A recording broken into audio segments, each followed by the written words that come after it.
नवी मुंबईत सकाळपासून मुसळधार पावसाने हजेरी लावलेली आहे। मी सध्या सानपाडा आणि वाशीला जाणारा जो रस्ता आहे त्या रस्त्याच्या मधोमध आहे आणि आपण दृश्यामध्ये जे पाहतोय हे सानपाडा स्टेशन नजदीक हा एक जॉगिंग ट्रॅक आहे आणि या जॉगिंग ट्रॅकच्या मधोमध जे झाड आहे, भलं मोठं झाड आहे, ते सध्या कोसळलेलं आहे।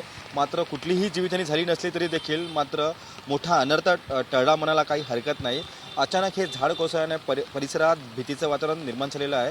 खरं तर दृश्यामध्ये जे समोर आपण पाहतोय हा तो जॉगिंग ट्रॅक आहे। सकाळी ते जॉगिंग करणारा वर्ग मोठ्या प्रमाणात या ठिकाणी असतो, मात्र कुठलीही जीवितहानी झाली नाही। आणि आपण पाहतो की हे एक झाड पडलेलं आहे आणि समोर माझा कॅमेरा पर्सन अथरला मी सांगतो त्यांनी समोर देखील दाखवावं झूम करून, आणि समोर पुढे 100 मीटरच्या अंतरावर देखील एक भलं मोठं झाड पडलेलं आहे।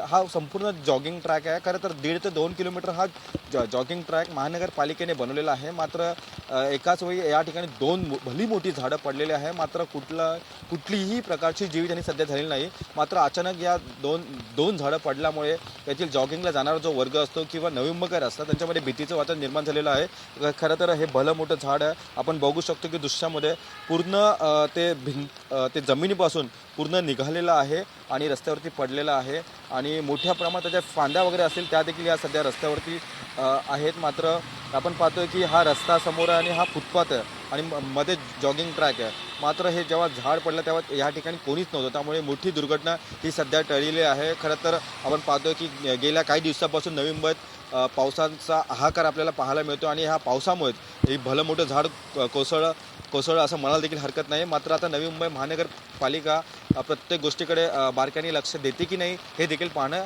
तितकंच महत्त्वाचं असेल। कॅमेरा पर्सन अथर्वसह मी रवी कराड, TV9 मराठी, सानपाडा, नवी मुंबई।